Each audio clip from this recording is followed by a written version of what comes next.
उत्तर प्रदेश की राजधानी लखनऊ के अमीनाबाद इलाके में शिशिर श्रीवास्तव अपने परिवार के साथ रहते थे। उनका छोटा सा परिवार था। पति पत्नी के अलावा उनकी एक बेटी थी जिसका नाम था गौरी श्रीवास्तव। 19 साल की गौरी लॉ की स्टूडेंट थी। गौरी स्वभाव से काफी हंसमुख और खुली सोच रखने वाली एक मॉडर्न लड़की थी। उसके पिता शिशिर श्रीवास्तव की अमीनाबाद में ही एक दुकान है जहां पर वह इंटीरियर डेकोरेशन का सामान बेचते हैं, जबकि गौरी की मां तृप्ति श्रीवास्तव एक हाउसवाइफ हैं। यह काफी खुशहाल परिवार था, लेकिन फिर अचानक 1 फरवरी 2015 को इस परिवार के साथ कुछ ऐसा हुआ जिसकी उन्होंने कभी कल्पना भी नहीं की थी। दरअसल 1 फरवरी 2015 को दोपहर 12:30 बजे के आसपास गौरी अपने पिता की जैकेट को ड्राई क्लीन कराने के लिए घर से ली थी। जाते समय गौरी ने अपनी मां से कहा था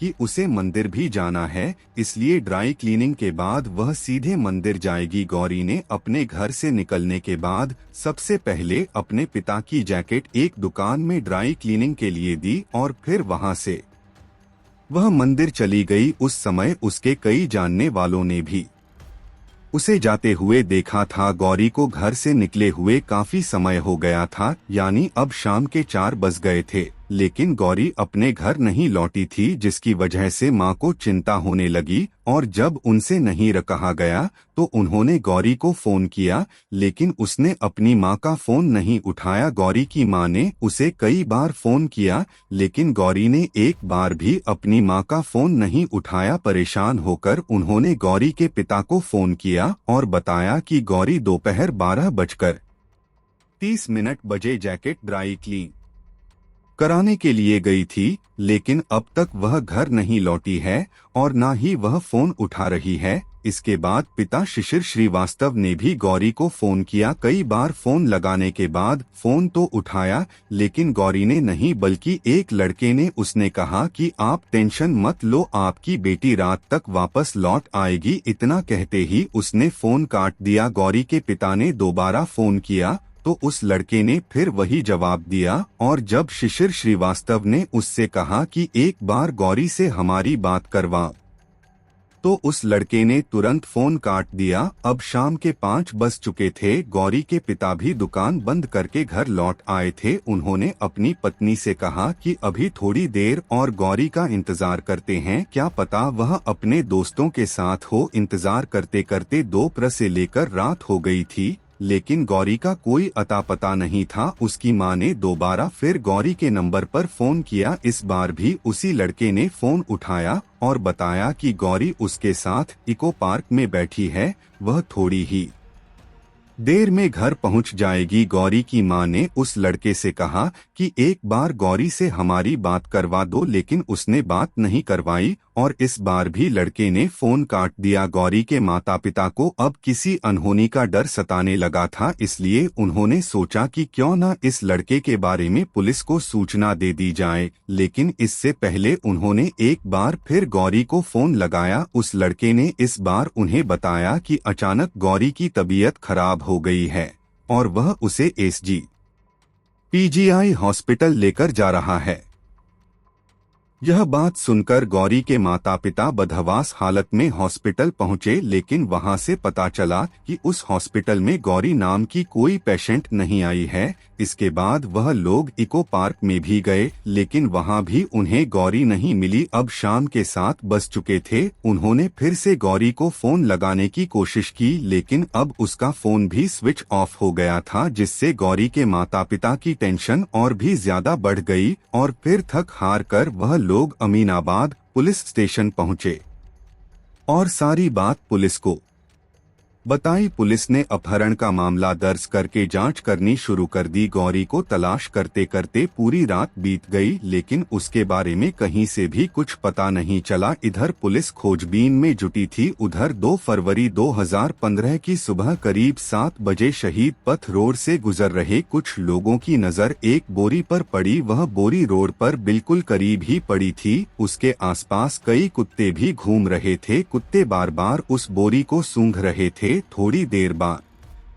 कुत्तों ने बोरी को फाड़ दिया, लेकिन जैसे ही उस बोरी को काटा तो वहां पर मौजूद सभी लोगों की हालत खराब हो गई, क्योंकि उस बोरी में किसी इंसान के कटे हुए पैर दिखाई दे रहे थे जिन्हें अब कुत्ते नोच रहे थे। इसके बाद लोगों ने उन कुत्तों को वहां से भगाया और साथ ही इसकी सूचना पुलिस को दे दी। सूचना मिलते ही पुलिस भी तुरंत घटना स्थल पर पहुंच गई। इसके बाद पुलिस ने उन कटे हुए पैरों को कब्जे में ले लिया और घटना स्थल के आसपास तलाशी करने लगे। तलाशी के दौरान पुलिस वालों को झाड़ियों के अंदर से एक और बोरी मिलती है। उस बोरी में कटे हुए हाथ और सिर था, जिसे देखने से लग रहा था यह किसी लड़की की लाश है। आसपास के इलाके में थोड़ा तलाश करने पर पुलिस को शरीर के सभी अंग मिल गए। इसके बाद पुलिस ने उन सभी अंगों को रीअरेंज करने के लिए हॉस्पिटल भेज दिया। इधर लखनऊ जैसे शहर में किसी इंसानी लाश के अंगों के इस तरह मिलने से उस पूरे इलाके में हड़कंप मच गया था और फिर देखते ही देखते यह खबर जंगल में आग की तरह फैल गई। उधर गौरी के माता पिता तो पहले ही बहुत परेशान थे, क्योंकि उनकी बेटी गौरी अब तक घर नहीं लौटी थी और जब उन्होंने यह न्यूज़ टीवी पर देखी कि टुकड़ों में बटी किसी लड़की की लाश इस तरह मिली है तो वो लोग और भी ज्यादा घबरा गए। इधर जब उस लाश को रीअरेंज कर लिया गया तो 3 फरवरी को पुलिस ने गौरी के माता पिता को उस लाश की पहचान करने के लिए हॉस्पिटल में बुलाया। गौरी के माता पिता का तो पहले ही बुरा हाल था, लेकिन जैसे ही उन्होंने लाश देखी तो वह लोग दहाड़े मारकर रोने लगे। वह लाश गौरी श्रीवास्तव की ही थी। पुलिस ने भी अब इस घटना को अपहरण से कत्ल का मामला मानकर जांच शुरू कर दी थी। वहीं न्यूज चैनलों से लेकर सोशल मीडिया तक यानी हर जगह अब यही खबर चल रही थी। इसके बाद पुलिस ने गौरी के पिता से उसका फोन नंबर लेकर उसकी कॉल डिटेल निकलवाई, लेकिन गौरी की कॉल डिटेल से भी कोई खास जानकारी नहीं मिल पाई, क्योंकि गौरी के मोबाइल पर सबसे ज्यादा कॉल तो उसी के माता पिता ने किए थे। इसके अलावा जिन नंबरों पर भी गौरी की बातचीत हुई थी उन नंबरों से भी पुलिस को कुछ खास जानकारी नहीं मिल सकी। लेकिन जब पुलिस ने गौरी की आखिरी लोकेशन के बारे में पता लगाने की कोशिश की तो उसकी आखिरी लोकेशन तेलीबाग इलाके में पाई गई। जिसके बाद पुलिस ने गौरी के माता पिता से पूछा कि क्या तेलीबाग में तुम्हारा कोई रिश्तेदार है या फिर गौरी का कोई जानने वाला हो। इस पर गौरी के पिता ने बताया कि तेलीबाग में ना तो उनका कोई रिश्तेदार रहता है और ना ही वहां पर उनकी किसी से कोई जान पहचान है। उन्होंने बताया कि तेलीबाग में तो गौरी का कोई दोस्त भी नहीं रहता है। पड़ोसियों ने भी यही कहा कि गौरी ने उनके सामने भी तेलीबाग का कोई जिक्र नहीं किया था। इसके बाद पुलिस ने इस मामले की जांच करने के लिए कई टीमें बनाई। साथ ही पुलिस की एक टीम ने तेलीबाग में लगे सभी सीसीटीवी कैमरा को खंगालने का फैसला किया। करीब 150 सीसीटीवी कैमरा को चेक किया गया। आखिरकार पुलिस की यह मेहनत रंग लाई, क्योंकि एक सीसीटीवी फुटेज में पुलिस को गौरी पैदल जाती हुई दिखाई दी थी। उस फुटेज में गौरी किसी से फोन पर चैटिंग करते हुए भी दिख रही थी, लेकिन फिर थोड़ी दूर आगे चलकर गौरी एक बाइक सवार लड़के के पीछे बैठ गई।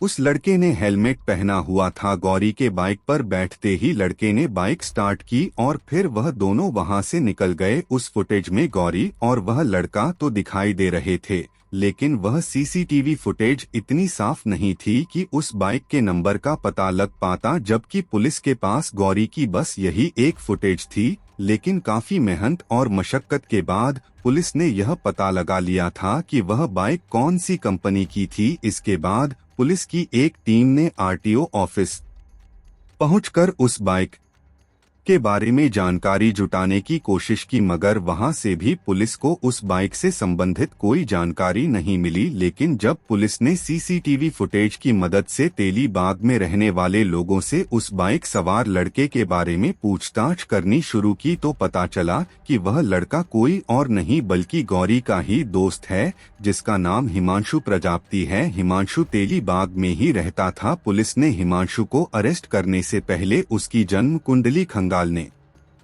शुरू की। जांच में पता चला कि 23 वर्षीय हिमांशु राजस्थान की यूनिवर्सिटी से बीकॉम की पढ़ाई कर रहा है, साथ ही वह एसएस की कोचिंग भी ले रहा था। हिमांशु के जानने वाले लोगों को जब सीसीटीवी फुटेज दिखाया गया था तो उन्होंने उसे तुरंत पहचान लिया था और पुलिस के मुताबिक गौरी भी आखिरी बार हिमांशु के साथ ही दिखी थी। इसलिए अब पुलिस बिना देरी किए हिमांशु के घर पर पहुंचती है, लेकिन वहां पर तो ताला लगा हुआ था। मगर जब पड़ोसियों से पूछा गया तो पता चला कि हिमांशु का पूरा परिवार मुंबई गया हुआ है, यानी हिमांशु घर पर अकेला ही रह रहा था, लेकिन उस समय वह भी घर पर मौजूद नहीं था। इसके के बाद पुलिस ने हिमांशु को तलाश करना शुरू कर दिया और फिर जल्दी ही उसे अरेस्ट भी कर लिया गया। इसके बाद उसे पुलिस स्टेशन लाकर उससे पूछताछ शुरू की गई। पहले तो हिमांशु ने साफ इनकार कर दिया था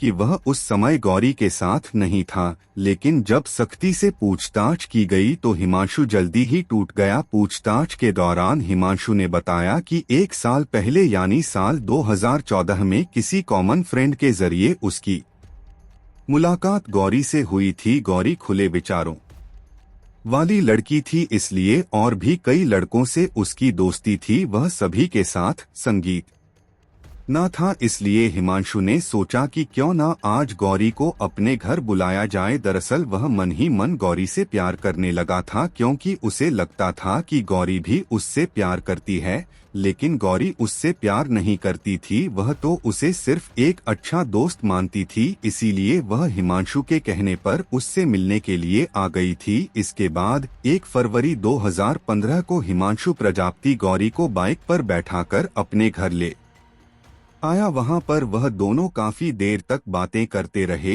लेकिन फिर अचानक हिमांशु ने गौरी को अपना फोन देने के लिए कहा। गौरी ने उसे अपना फोन दिखाने से साफ इनकार कर दिया, जिसकी वजह से हिमांशु गुस्से से पागल हो गया। उसने गौरी का फोन छीन लिया। इसके बाद उसने गौरी से फोन का पासवर्ड मांगा। गौरी ने पासवर्ड देने से मना कर दिया। हिमांशु ने उस पर दबाव बनाया और जैसे तैसे करके उसने गौरी से पासवर्ड ले लिया। हिमांशु ने फोन खोला तो देखा कि गौरी ने कुछ फोटो अपने किसी दूसरे दोस्त को सेंड कर रखी है। यह सब देखकर हिमांशु बुरी तरह से बौखला गया। इसके बाद उन दोनों में कहासुनी शुरू हो गई, लेकिन जब झगड़ा हद से ज्यादा बढ़ा तो हिमांशु ने गौरी का गला दबा दिया। गौरी बेहोश होकर गिर पड़ी। हिमांशु को लगा कि गौरी मर चुकी है, इसीलिए हिमांशु घबराकर घर से बाहर भाग गया। इसके बाद वह अपने एक दोस्त को बुलाकर लाया। वह दोनों हिमांशु के घर के बाहर खड़े होकर बातें करने लगे। उन दोनों के बीच करीब 2 घंटे तक बातचीत होती रही।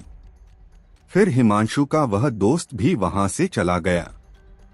हिमांशु बहुत टेंशन में था। इसके बाद वो एक दुकान में पहुंचा। वहां पर उसने खूब शराब पी और सोचने लगा कि गौरी के शव को कैसे ठिकाने लगाया जाए। थोड़ी देर सोचने के बाद हिमांशु वहां से निकल गया। इसके बाद उसने किसी दुकान से एक आरी और कुछ बोरियां खरीदी और वापस अपने घर आ गया। घर आने के बाद सबसे पहले उसने गौरी के शव के टुकड़े करने शुरू किए। उसने गौरी के हाथ, पैर, गर्दन और धड़ को अलग अलग करके बोरियों में भर कर रख दिया और फिर आधी रात बीत जाने के बाद हिमांशु ने उन बोरियों को एक एक करके शहीद पथ रोड के पास झाड़ियों में फेंक दिया था। हिमांशु को लगा था कि गौरी की मौत गला दबाने से हो गई थी, लेकिन ऐसा नहीं था। असल में जब गौरी की पोस्टमार्टम रिपोर्ट आई थी तो उसे देखकर पुलिस वालों के भी होश उड़ गए थे, क्योंकि जब हिमांशु ने गौरी का गला घोंटकर उसे मरा हुआ समझ लिया था तब वह मरी नहीं थी बल्कि जिंदा थी, बस वह कोमा में चली गई थी।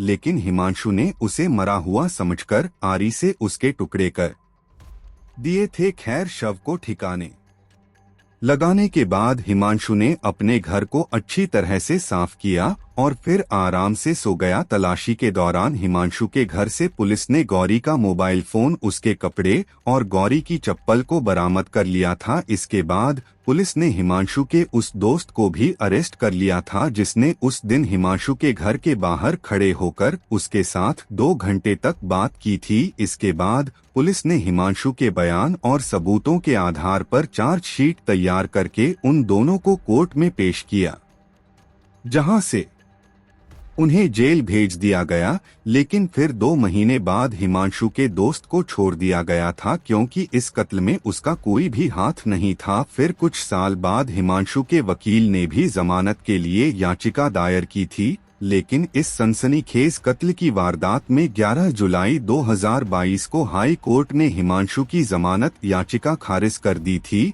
और फिर 26 जून 2024 को जस्टिस सौर लवानिया की कोर्ट ने साक्ष्यों के अभाव में आरोपित हिमांशु को जमानत दे दी। हालांकि अभी भी पीड़ित पक्ष के वकील का कहना है कि यह मामला अभी ट्रायल पर है और हमारे पास कई ऐसे सबूत हैं जो आरोपी को कोर्ट में दोषी साबित करने के लिए काफी हैं। अगर फिलहाल इस केस के बारे में बात करें तो हिमांशु जमानत पर जेल से बाहर है और यह केस अभी भी कोर्ट में चल रहा है। दोस्तों, इस घटना को सुनाने का उद्देश्य किसी का दिल दुखाना नहीं है, किसी को परेशान करना नहीं, बल्कि आपको जागरूक करना है, आपको सचेत करना है। दोस्तों, इस पूरी घटना के बारे में आपकी क्या राय है, कमेंट बॉक्स में जरूर बताएं। और अगर हमारी मेहनत पसंद आई हो तो इस वीडियो को लाइक करते हुए शेयर भी करें। अगर आपने अब तक चैनल को सब्सक्राइब नहीं किया है तो हमारे चैनल को सब्सक्राइब कर लीजिए। धन्यवाद।